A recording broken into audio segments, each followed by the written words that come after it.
launched its illegal invasion of Ukraine, and the destruction that's followed is unbelievable. We've all had a chance to bear witness to the brutal reality of Russia's invasion, as Ukrainian forces have recaptured territories like the city of Izium. Soon after the city was liberated, Ukrainian forces discovered mass graves filled with hundreds of bodies, including children. Some of the bodies had their hands tied behind their backs and their skulls crushed, and many showed signs of torture. The images that have emerged from Izium prove what we have suspected for some time. The mountain of evidence of Russian war crimes is sky high. These photos illustrate what the Ukrainians are finding on recaptured territory, sending out people to redig mass graves to find out just what happened to members of their family, their neighbors, and their friends. Same thing is illustrated by this photo as well. In the shadow of this beautiful church, they're finding mass graves left behind by the Russians. Today I had the honor of presiding over a hearing of the Senate Judiciary Committee, focusing on the role we must play in the United States in holding Putin and his thugs accountable for these heinous war crimes. The message was clear. Our nation must continue the legacy we began with the Nuremberg trials by ensuring that Russian war criminals are brought to justice. And a critical step in doing that is to make sure the perpetrators of these atrocities find no safe haven anywhere in the world, let alone the United States.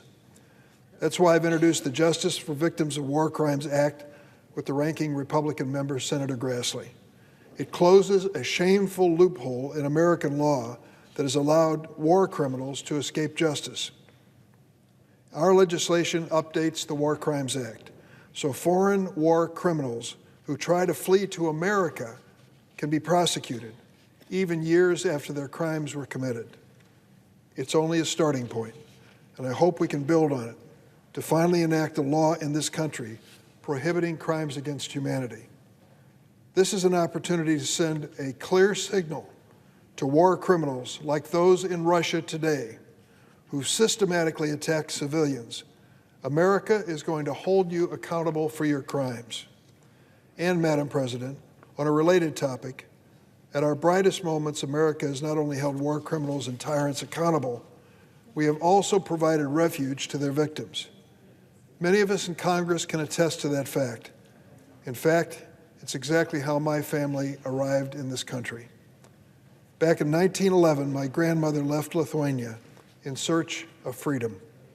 She boarded a ship carrying two things in her arms: a bag with her Catholic prayer book, published the year before the Tsars outlawed its printing in Lithuania, and her 2-year-old daughter, my mother, Ona.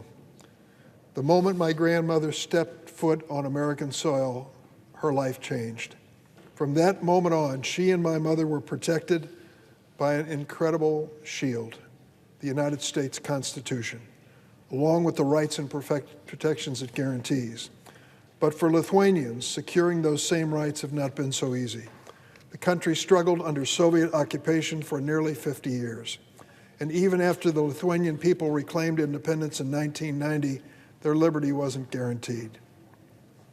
In January 1991, 9 months after Lithuania held its first free election, Soviet tanks rolled into Vilnius in a ruthless last-ditch effort to crush the country's new democracy.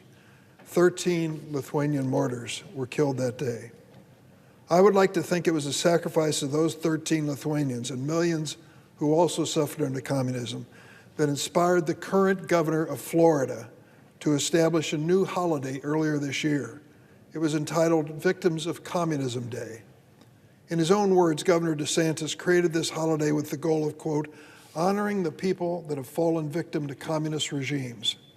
And in announcing his holiday, he asserted, and I quote, Florida will stand for truth and remain as a beachhead for freedom. That's an admirable aspiration. But sadly, it's one that the governor of Florida has failed to live up to. Because when it comes to standing up to ruthless dictators of our time, like Venezuela's Nicolas Maduro, Governor DeSantis and his allies are nowhere to be found.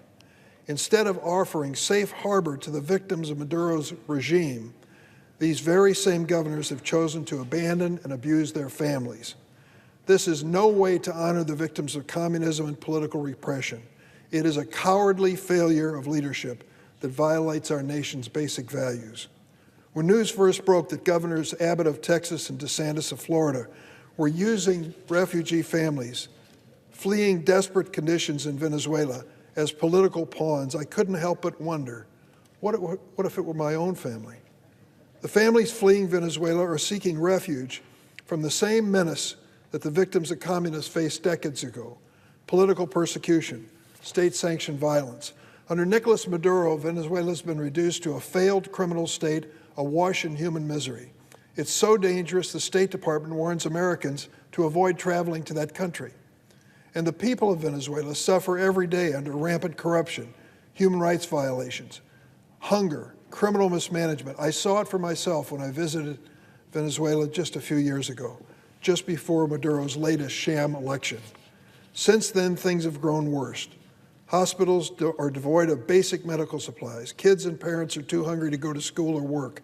And Maduro's barbaric regime is being propped up by some of the most repressive powers of the world, like Russia and Cuba.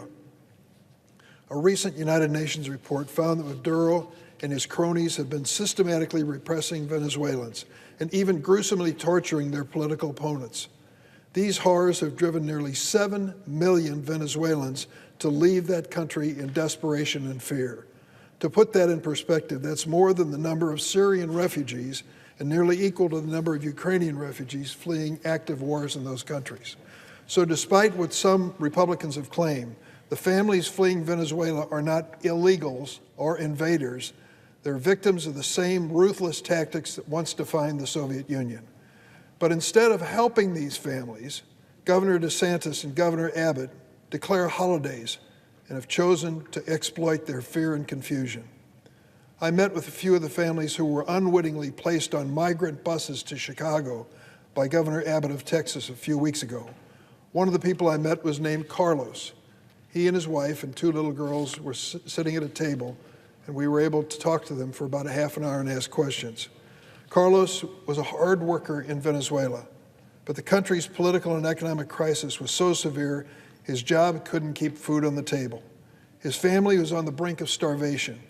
So on May 15th, Carlos and his wife, along with those 2 beautiful little girls, decided to literally flee for their lives. They embarked on a 5-month journey, much of it on foot, to the Texas-Mexico border. It was a nightmare of violence, theft, and exploitation. Carlos told me at one point he thought he would die while spending nine nights in a Panama jungle. But by the time they were rescued by a local military force, all of their money were gone, their cell phones had been stolen, they were penniless. But they pressed on and eventually made it to America. They filed their claim for asylum. We're honored that they were brought to Chicago, but the circumstances were not good. To me, Carlos is living proof that we have more work to do in ridding the world of violent repression and totalitarianism. These evils didn't suddenly disappear with the fall of the Soviet Union.